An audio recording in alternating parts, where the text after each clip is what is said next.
They sparkled on the hands of queens, princesses, and duchesses, dazzling the world. But these were never just ornaments. They were silent witnesses to history. One stone cost a king his throne. Another, chosen straight from a simple catalog, forever changed the rules of the game. Some rings were forged from the fragments of tiaras and the memories of mothers. Others were born in secrecy as symbols of forbidden love. Behind the brilliance of diamonds and the depths of sapphires lie stories of sacrifice, quiet rebellion, and love that defied protocol. Today, we uncovered the true tales of the most iconic royal wedding rings in Britain, some legendary, others scandalous, and we begin with the ring perhaps more famous than the crown itself, a stone the color of the midnight ocean, destined to become the emblem of a fairy tale, a tragedy, and an immortal legacy. February 1981. The future of the British monarchy is being shaped inside a room at Buckingham Palace, before the young Lady Diana Spencer, still unaccustomed to the world's gaze. The heir to the throne, Prince Charles, presents a tray from the royal jeweler Gerard. On the velvet lies several options, each one a potential piece of history. Yet instead of quietly accepting a unique, custom-made design tied to the royal crest, Diana does something no one expects. She makes her own choice. Her finger points to a 12-carat oval Ceylon sapphire, encircled by 14 solitaire diamonds set in 18-carat white gold. The decision is instant, almost instinctive. Some say the sapphire reminded her of her mother's ring. Others claim it matched the exact shade of her famous eyes. But the shock in the palace came for another reason. This ring wasn't exclusive. It came from Gerard's regular collection and cost £28,000. Any wealthy buyer could walk into the shop and purchase the exact same piece. Whispers immediately spread through the establishment. A commoner's ring, a choice with no uniqueness. But that was its true power. This was Diana's first quiet act of rebellion. She chose not what tradition dictated, but what spoke to her heart. The ring became an inseparable part of her image, the emblem of the fairy tale the world thought she was living. She wore it even after that fairy tale crumbled and the marriage dissolved. It was more than a status symbol as the bride of the heir. It was her anchor, her decision. The marriage ended, but the story of the ring had only just begun. After Diana's tragic passing in 1997, her sons were each allowed to choose something to remember her by. William, the elder, took her Cartier gold watch. Harry, the younger, chose the sapphire ring. Years later, when William was ready to propose to his beloved Kate Middleton, something happened that revealed the depth of brotherly loyalty. Harry, without hesitation, gave up the heirloom. He wanted their mother's ring to rest on the hand of the future Queen of England so that Diana herself would be present in that defining moment. And so, in 2010, the world watched as the sapphire once whispered about in scandal found a second life. On Kate Middleton's hand, it no longer symbolized tragedy. It became the symbol of continuity, of hope, of the sacrificial love Diana once dreamed of. What began as a controversial choice had turned into a priceless legacy, binding the monarchy's past to its future. But if this sapphire became a public icon, long before it, another stone quietly laid the foundation of the modern British monarchy. The ring worn for 73 years by Queen Elizabeth II was not forged from the empire's endless treasures, but from sacrifice, memory, and a love that triumphed over the wreckage of war. In 1946, the world was still in ruins. For a young naval lieutenant, Prince Philip of Greece and Denmark, it was not only a time of global recovery, but also of personal resolve. He was in love with the heir to the British throne, Princess Elizabeth, and he was determined to ask for her hand. Yet behind his lofty title lay near poverty. Exiled from his homeland, he had no fortune, no estates. What could he possibly offer the future queen? The answer came from his mother, Princess Alice of Battenberg. This remarkable woman, who had survived revolutions, exile, and personal tragedy, possessed one final treasure: a tiara gifted to her on her wedding day by the last Russian emperor and empress, Nicholas II and Alexandra Fyodorovna. That gesture carried the full weight of the 20th century. Diamonds from a fallen dynasty of Romanovs were to give birth to a new era for the House of Windsor. Without hesitation, Princess Alice gave the tiara to her son. At the London workshop of Philip Antrobus Ltd., the stones were carefully removed. From Philip's own sketch, a ring was created, a dazzling 3-carat round-cut diamond set in platinum, flanked by 10 smaller stones. The design was elegant yet modern, a reflection of a new, more restrained post-war age. But the story didn't end there. With tender foresight and practicality, Philip used the remaining diamonds from the tiara to commission a wedding gift for Elizabeth, a broad, geometric bracelet. She wore it throughout her life. It adorned her wrist in countless portraits and at countless state receptions, quietly standing as their personal symbol of beginnings. Elizabeth's ring never left her finger. It became as much a part of her reign as the crown or the scepter. But after her passing in 2022, a mystery was born. Does the diamond, forged from the ashes of one empire and transformed into the promise of another, now rest with her in the royal crypt?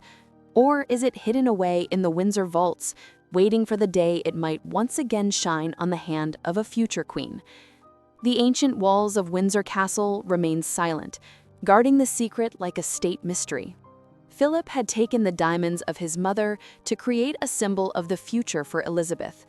Decades later, his grandson, Prince Harry, would follow this touching example, weaving the memory of his own mother, Diana, into a ring for the woman who, like him, sought to rewrite the rules of royalty.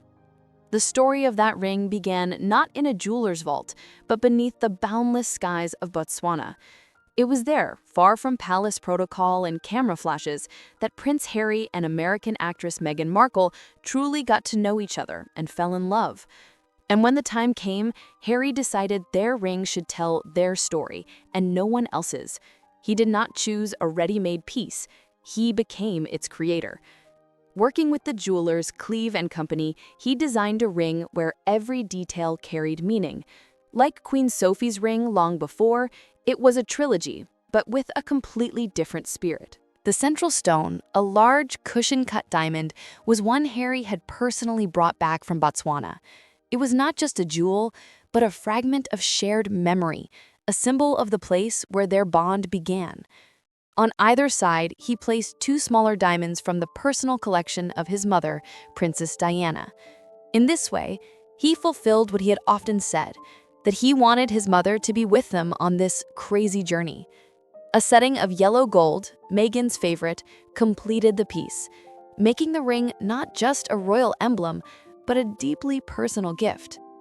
When the world first saw the ring in November 2017, it became an instant sensation, the perfect balance between respect for the past and a declaration of a new path.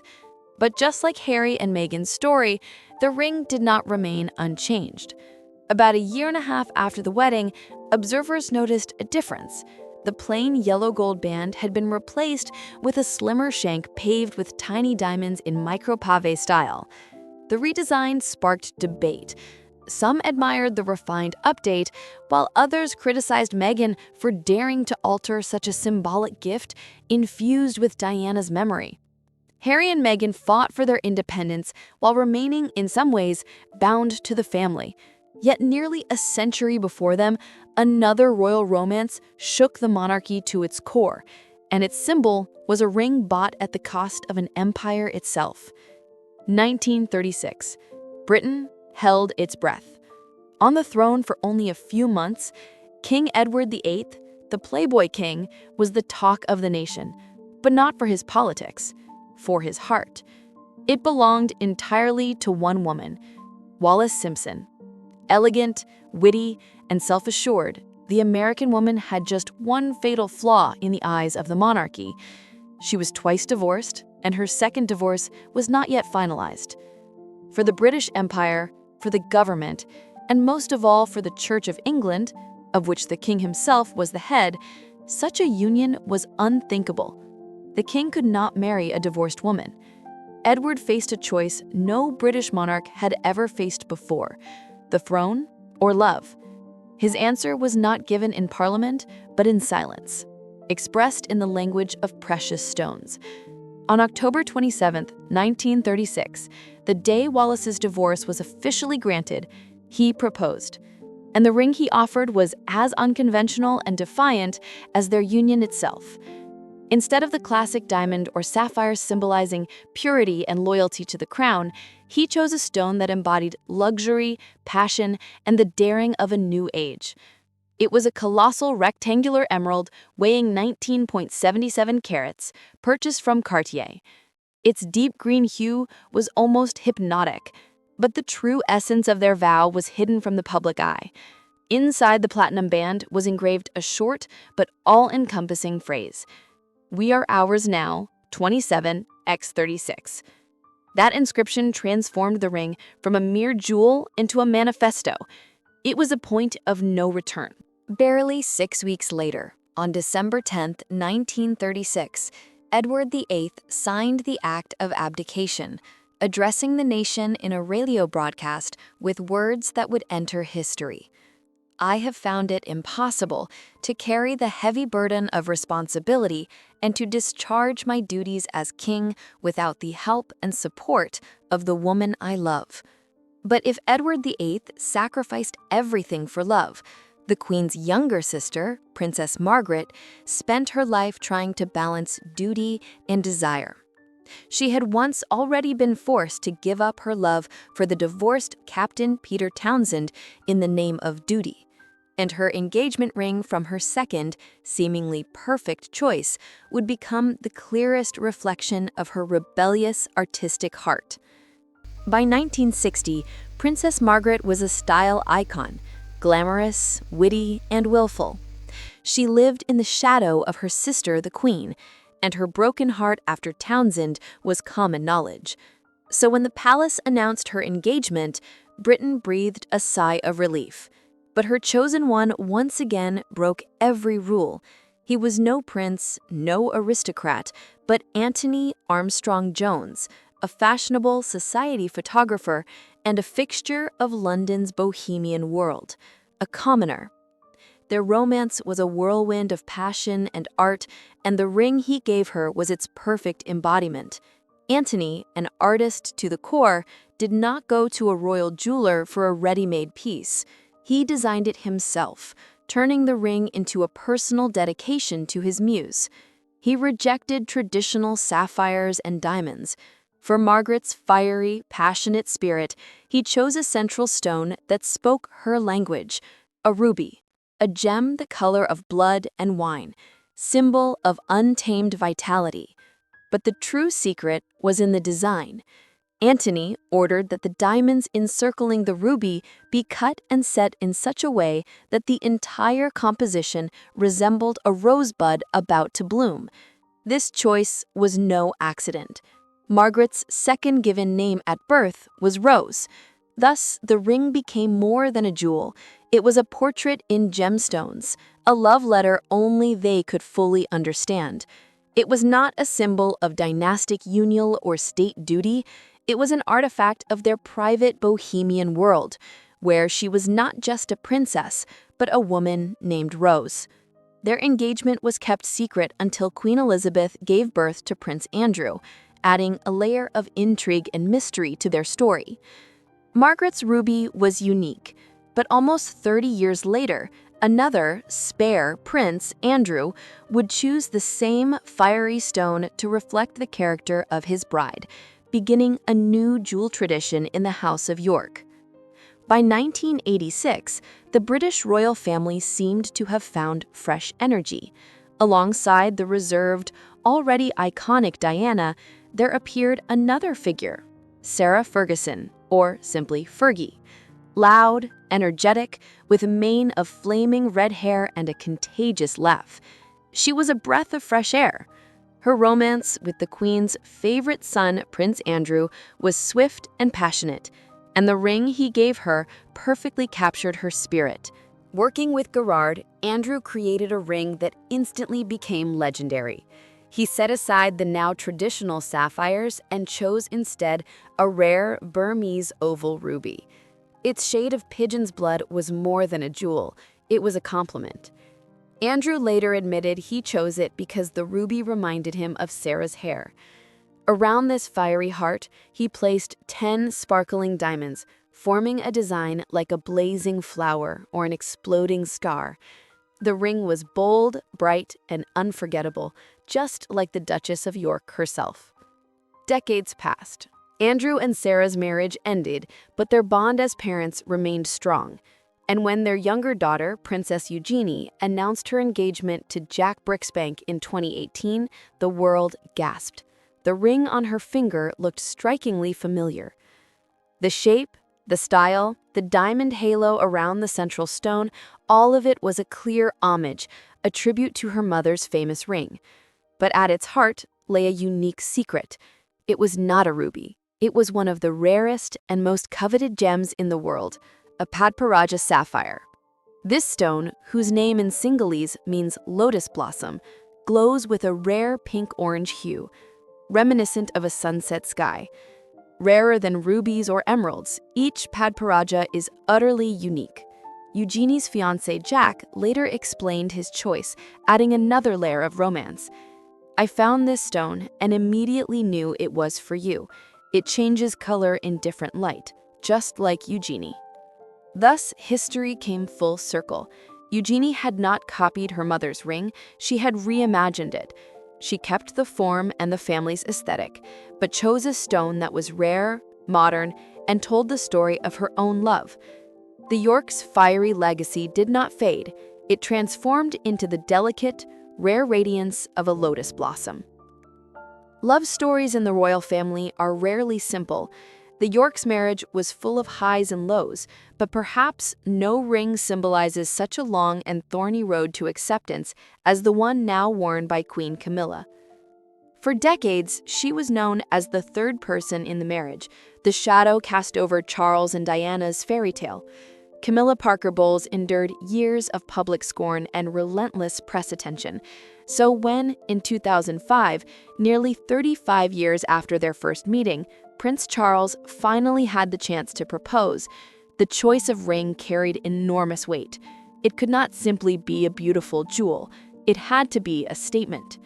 And Charles made the boldest move possible. He did not commission something new. He went into the family vault and chose not just a treasure, but a fortress of legitimacy. The ring he gave to Camilla was a platinum Art Deco masterpiece. At its center shone a flawless 5-carat emerald-cut diamond, flanked by 6 baguette-cut diamonds. Art Deco, with its clean, confident lines, symbolized maturity and timeless elegance. But more important than the design was the stone's history. This ring had once belonged to one of the most beloved and respected royals of the 20th century, Queen Elizabeth, the Queen Mother. By placing his grandmother's diamond on Camilla's hand, Charles did more than propose. He made a strategic and symbolic gesture. It was as if he were saying to the nation and to his family, "This woman is not an outsider. She is part of our heritage. My grandmother would have welcomed her." It was a silent act that gave Camilla the protection and recognition no official title could. The Queen Mother's diamond on Camilla's hand became a symbol of second chances, proof that sometimes the strongest unions are the ones that waited the longest. But if Camilla's ring represents the long road to public acceptance, the Queen's only daughter, Princess Anne, always chose a different path, one of quiet resilience and steady service. Her story is told not with one ring, but with 2 sapphires, each marking a very different stage of her life. Princess Anne, the Princess Royal, never sought the spotlight. Known for her work ethic, pragmatism, and near-allergic reaction to sentimentality, she has always been the monarchy's workhorse. Her engagement rings, like Anne herself, are devoid of extravagance, yet they narrate a journey from public duty to personal choice. In 1973, when Anne married Captain Mark Phillips, the nation expected a royal fairy tale. The ring she received fit that expectation perfectly. Commissioned from Gerard, the royal jeweler, it embodied classic elegance, a large oval sapphire of deep blue flanked by 2 diamonds. It was traditional, safe, and exactly the right choice for the daughter of the monarch entering a marriage under the world's watchful eyes. That marriage ended, and nearly 2 decades later, in 1992, Princess Anne found happiness again with Commander, now Vice Admiral, Timothy Lawrence. Their wedding was the complete opposite of her first, a modest, private ceremony in a small Scottish church. And the ring he gave her reflected this new, deliberate chapter. Anne once again chose a sapphire, affirming her loyalty to a stone long associated with wisdom and royal blood. But here the resemblance stopped.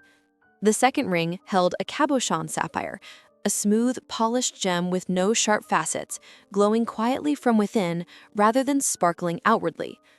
Accented by 3 tiny diamonds on each side, it was the epitome of restraint and practicality.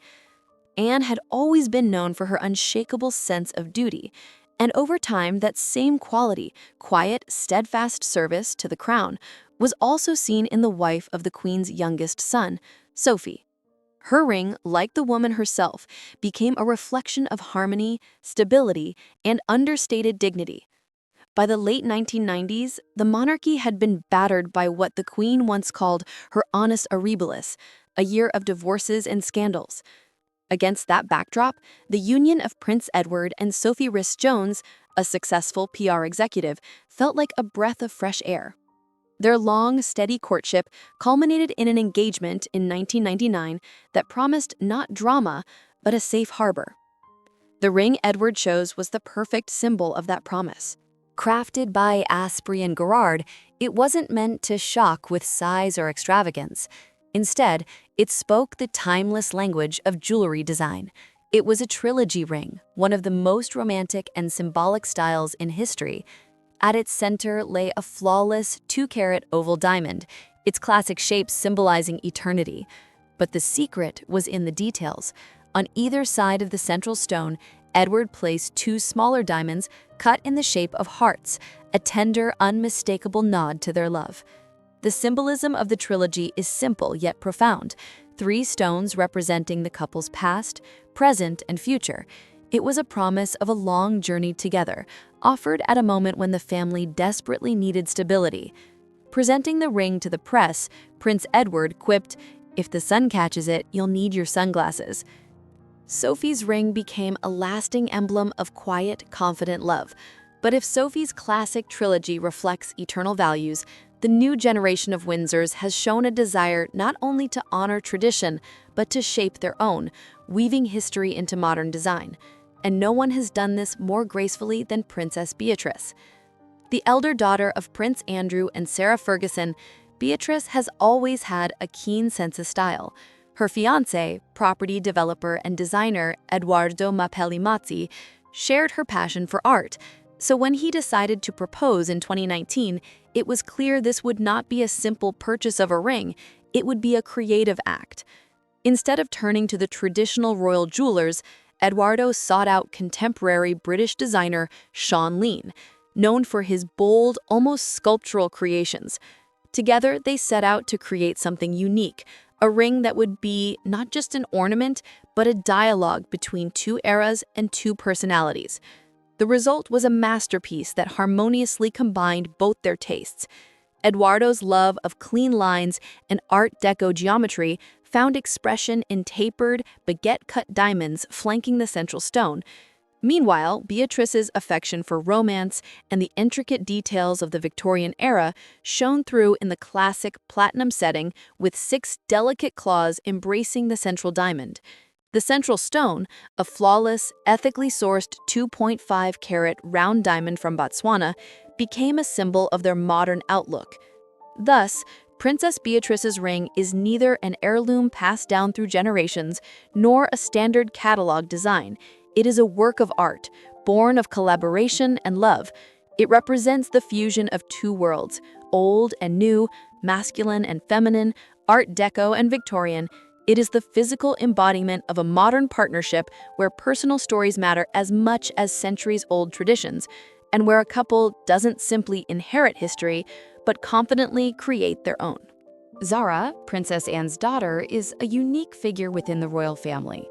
By her mother's decision, she does not carry the title of Her Royal Highness, which gave her the freedom to build her own career. And she did so brilliantly, becoming a world champion and Olympic silver medalist in equestrian eventing. Her life is defined by early mornings, grueling training sessions, and work where her hands are her greatest tools. Her chosen partner, England rugby captain Mike Tindall, understood the demands of professional sport better than anyone. So, when he proposed in 2010, he thought not only about beauty but also about practicality. The ring he presented was stunning, a large solitaire diamond at its center, set on a platinum band that split into two and was encrusted with pave-set diamonds. It was bold, modern, and undoubtedly worthy of the Queen's granddaughter. But its true secret lay in the setting. Mike specifically asked the jeweler to design a low-profile mount for the central stone. This meant the diamond did not sit high above the finger, but was placed as close to the hand as possible. The reason was simple and brilliantly thoughtful. A high-set ring would constantly snag on riding gloves, reins, and tack, interfering with Zara's work and risking damage. The low profile made it not only beautiful, but also safe and practical for the everyday life of a champion. From the sapphire that became a national treasure to the emerald that changed the course of history, from diamonds that carried the memory of generations to rubies that burned with passion. Each of these rings is more than a jewel. Each is a chapter in the endless saga of the House of Windsor, reflecting their loves, their losses, their duty, and their quiet revolutions. They remind us that even in a world bound by the strictest rules and centuries of tradition, the most important thing is the story you create for yourself. So tell me, which of these stories, captured forever in metal and stone, touched you the most?